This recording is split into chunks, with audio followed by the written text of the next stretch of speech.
Dennis, what would these two teams have to do differently in the second half? I know the first thing you're going to say is avoid costly mistakes, because everybody knows that. But if you were in there, what do you expect to hear from your respective coaches?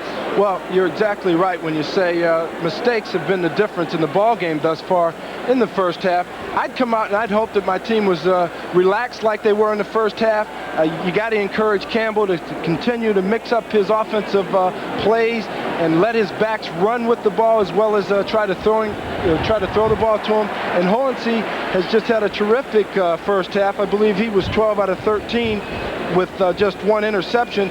So I wouldn't make too many corrections. Yeah, never fool with a good thing. Both teams playing excellent football. We have a great day and a great crowd and a fine Big Ten football game. 15-10, Minnesota leading Purdue. And of course, the most costly thing was the bad snap from center, which cost Purdue not only 2-point safety, but resulted in Minnesota getting possession 55 yards away with 1:04 to play, and Hohensee led him right downfield and had the screen pass for the touchdown that put Minnesota ahead by a score of 15-10, and that's where we are right now, with teams about set to resume play in the second half.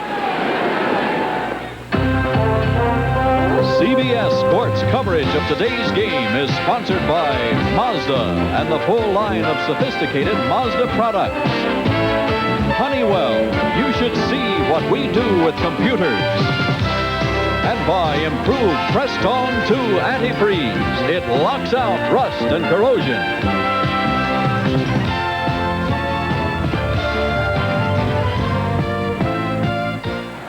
Along with Dennis Franklin, this is Dave Dials. We're live from West Lafayette. The wind has picked up a little bit here at 14 miles an hour. Still an ideal day for football. And Joe Salem working on that bubble gum over there. He's brought a new dimension to Minnesota football. He said you're supposed to play football to have fun. It's more fun when you win, of course. But his Gopher teams are doing that. Nebraska leading New Mexico State, as you see. North Carolina, after trailing, has gone in front of Vanderbilt by a touchdown. Michigan State has now tied the Buckeyes 10-all up at East Lansing. UCLA still maintaining a one-touchdown edge over Dave McClain's Badgers of Wisconsin. Nice to have the commissioner of the Big Ten, Wayne Duke, with us today here. Iowa over Iowa State 7-3. Iowa took a pounding last week from Nebraska. Alabama and Ole Miss in a 7-7 tie. As Brent said, that's student against pupil there. Steve Sloan against Paul Bear Bryant.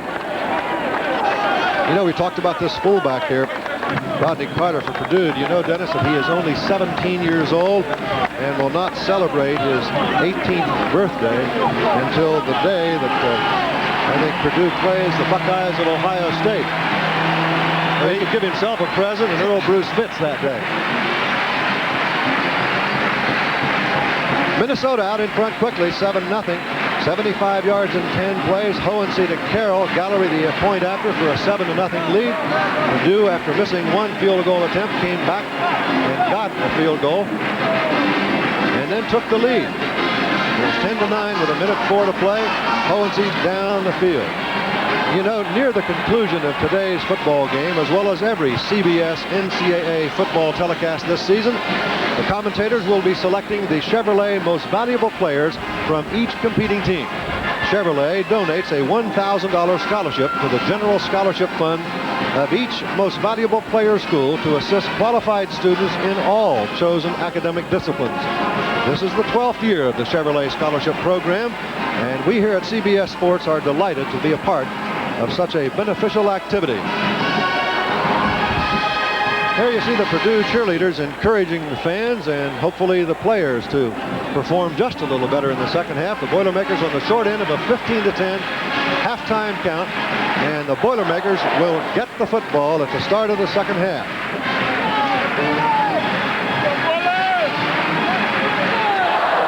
The last time Purdue beat Minnesota, 1980, 21-7.